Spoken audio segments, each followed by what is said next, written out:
Good morning. This is Regina. I know it's been a while since I've done an RDA Today recording. There are two reasons for that. One is I was gone. I was in Israel for almost 2 weeks. And the second reason is when I returned from Israel, I became ill. The illness was interesting. It started off as what seemed to be just a cold. I hadn't had a cold in several years, so it was a bit of a surprise, but it was just a cold. But then on Monday of this week, about 2 p.m. in the afternoon, it seemed to turn, quite severe. A headache came on that I'm calling migraine-like, but it was not a migraine. In the past I've had migraines, so I know what they are. This was different. This was specifically related to this sickness, but it was very, very intense. And what I experienced was suffering that I would call shocking.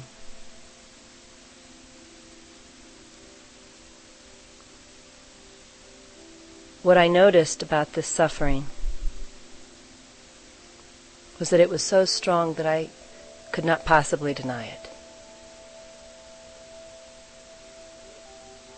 In fact, when my roommate came home from work that day, what I said to her was, "Danielle, I am suffering." She was surprised to hear those words from me.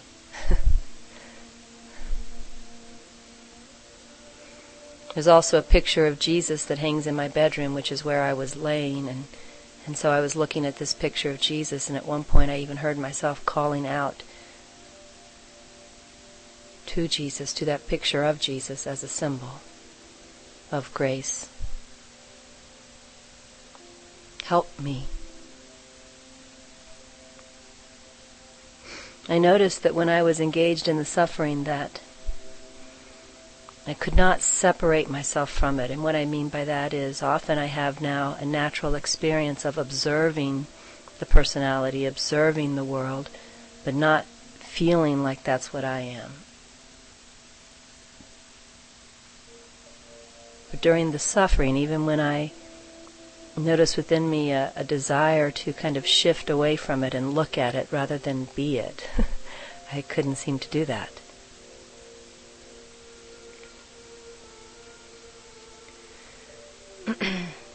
Now, I'll keep the story short. I won't tell you all the wonderful things that happened in order to move me beyond the suffering.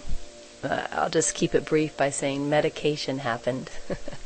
Although the way the medication came about is an interesting story in itself, and I think maybe the answer to my request helped me. But we'll skip that story. That's not what's important now. What's important now is that the suffering did end around 2 p.m. 2 a.m. the next day. So it lasted about 12 hours. And then after that I continued to remain sick but not suffering.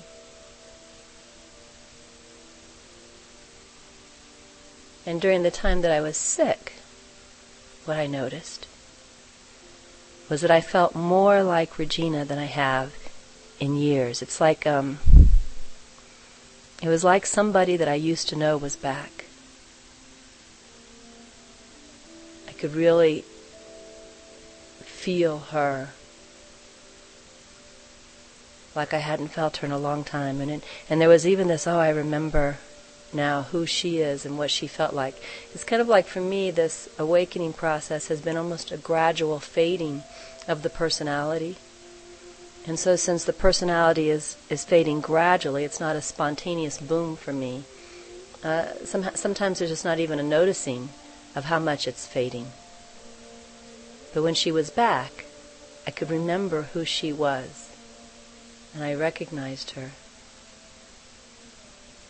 And I realized I didn't need her. I didn't want her. There was no judgment against her. It was just kind of a heaviness that didn't seem necessary.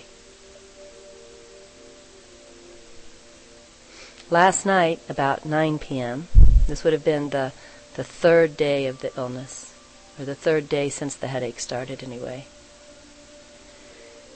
I suddenly felt, you could say it was just like somebody lifted the veil off of me. Like in a moment, I suddenly knew I was well, that it was over.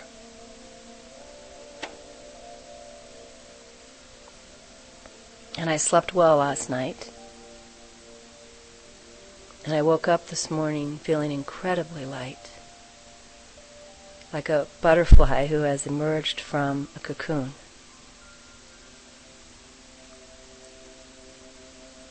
Both embraced by love and love itself.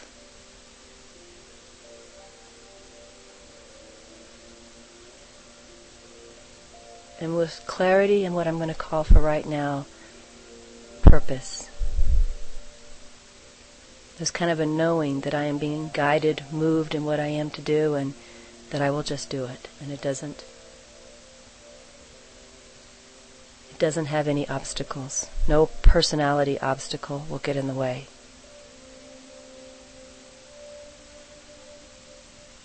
And I woke up this morning also seeing the sickness as an incredible gift. And I'm grateful for it. And so now this brings me to my topic. I suffered. I really suffered. I don't want to pretend like I didn't. And now I'm calling that a gift. So does that mean that God makes you suffer in order to awaken?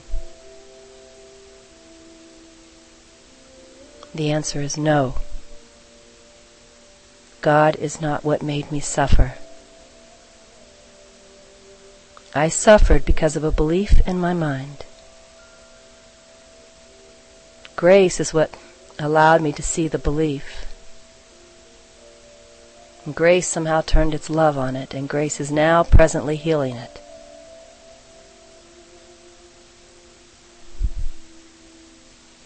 Let me explain by telling you a personal story.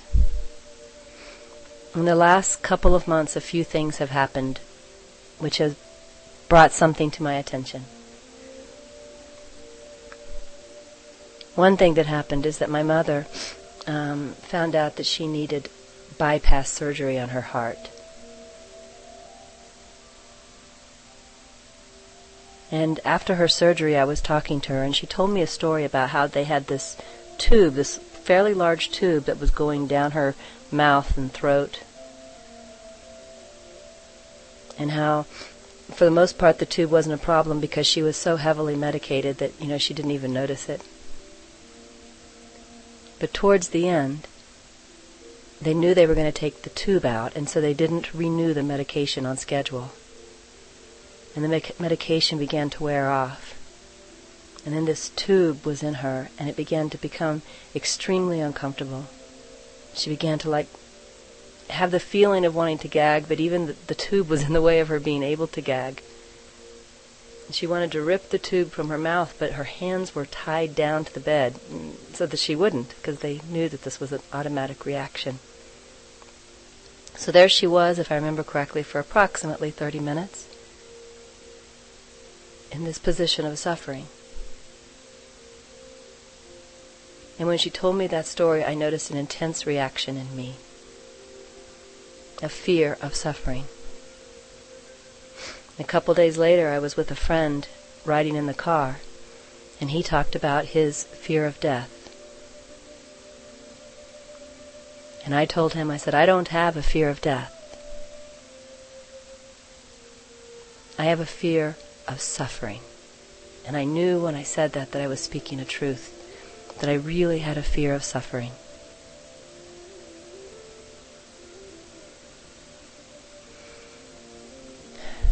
Then, during my 7 steps work one day, I found myself writing this. Something is not healed in me. It is my perception of the worst, extreme suffering and unacceptable conditions. These I feel. I do not want to be real. And this feeling comes from the fear that they are. It comes from the fear that the illusion of a spiritual reality stops here, where the absolute reality of suffering is too real to be denied. In other words, there was a belief in me that suffering was more real than truth, and that we could pretend truth was true as long as we weren't truly suffering. But when the physical pain became strong enough, there was no hope of a realization of truth, because the pain itself was more real.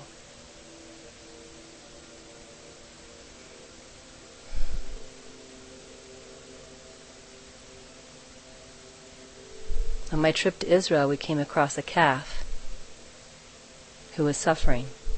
He had some type of illness or something, and he was laying down, unable to get up, and he'd been abandoned by his mother because there was nothing she could do. And I didn't suffer any reaction from that.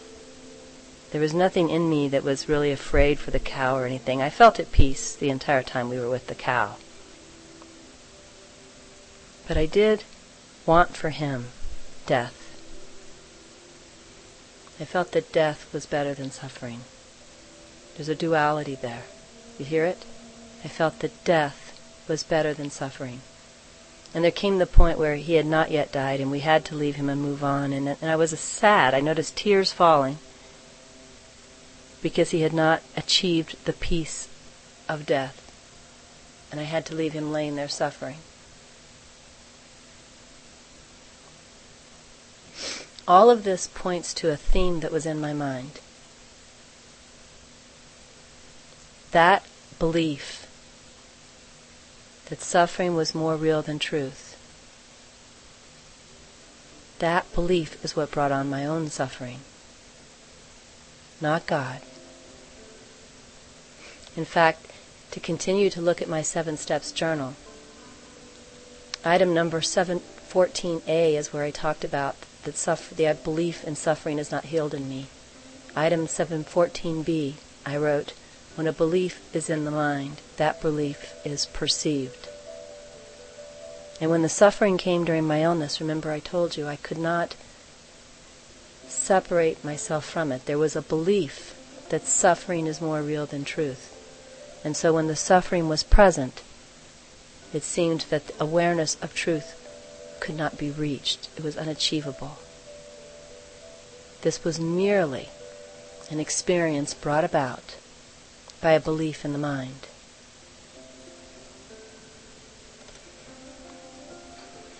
Seven 14C in my journal says, when one believes what appears in the world, true seeing is blocked by the choice for false perception.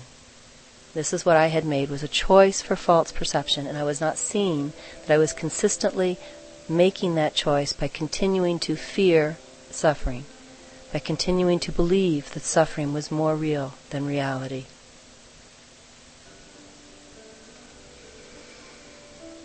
Seven 14D. The belief in an I who believes and perceives is the root of all false perception. Without an I to believe and perceive, what false perception could appear? I told you that even after the suffering ended, there seemed to be a strong presence of the Regina personality. This personality has been fading in me, but this personality is not dead.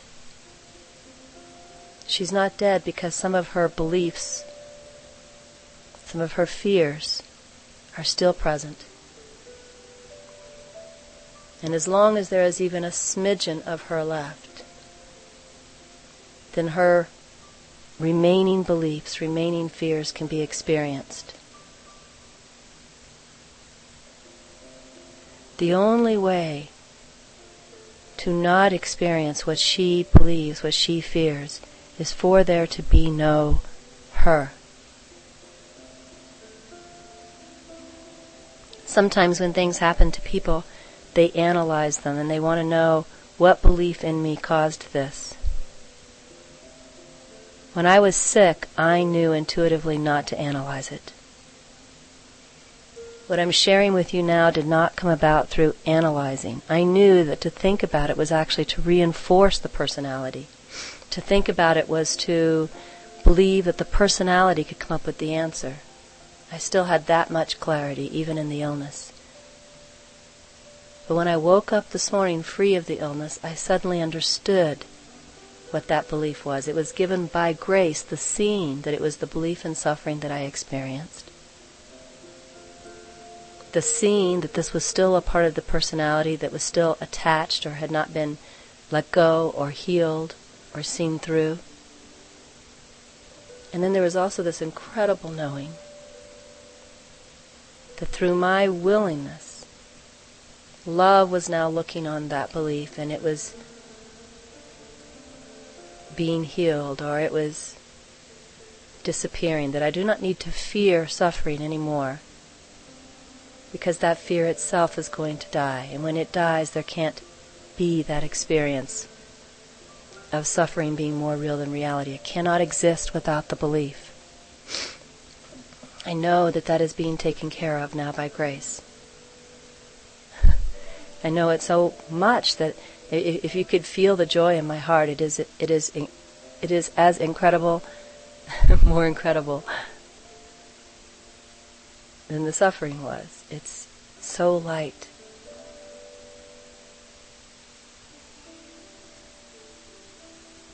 Number 715 in my journal said, "Do not allow the apparent severity of an appearance distract from the cause of the appearance.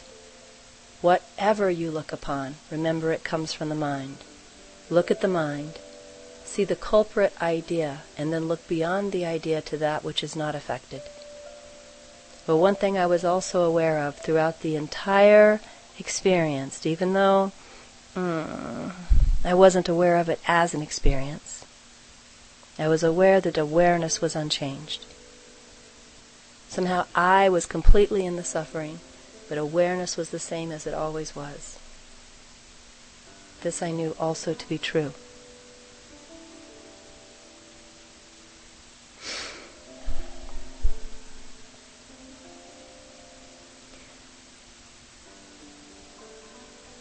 Sometimes people have experiences, like I have a friend who recently has been going through a lot of intense fear.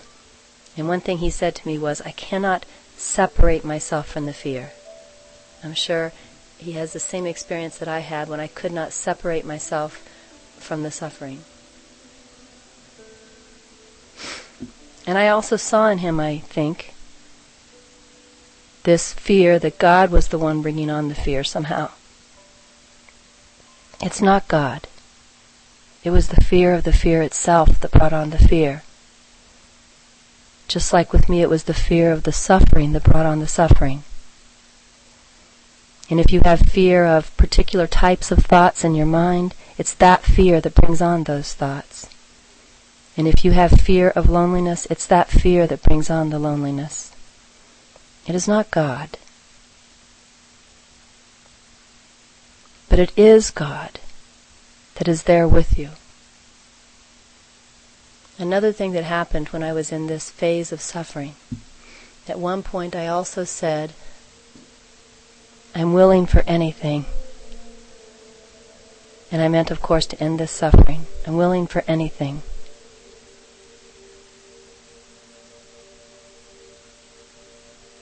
Does that include being willing to let go of the belief that suffering is more real than reality? Does that include being willing to see that it's only a belief and nothing more than that? Yes.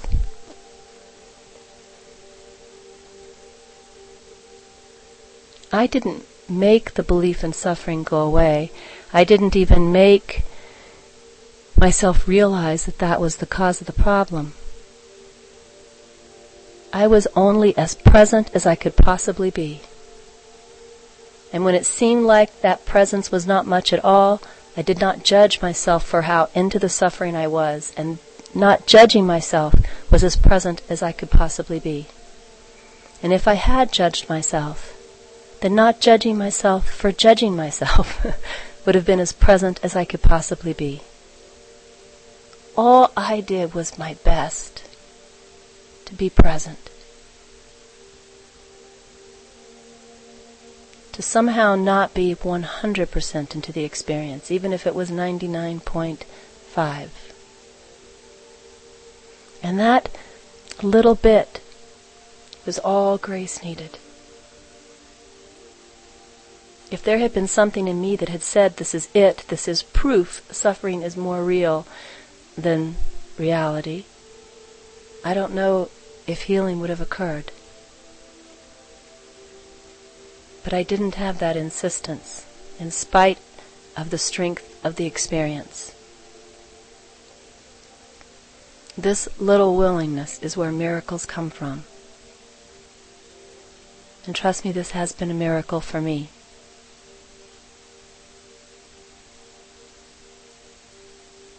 Anything that is not of God is not of God. God does not bring on your suffering. Your beliefs do.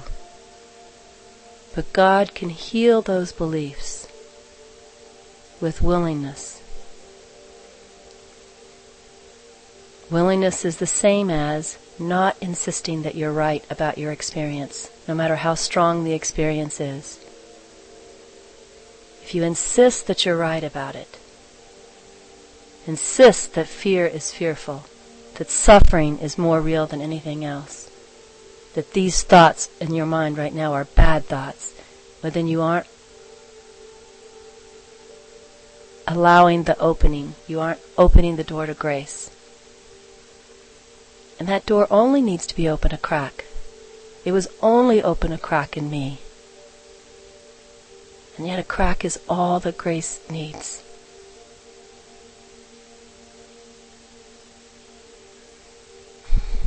That's all. I hope this was helpful to someone.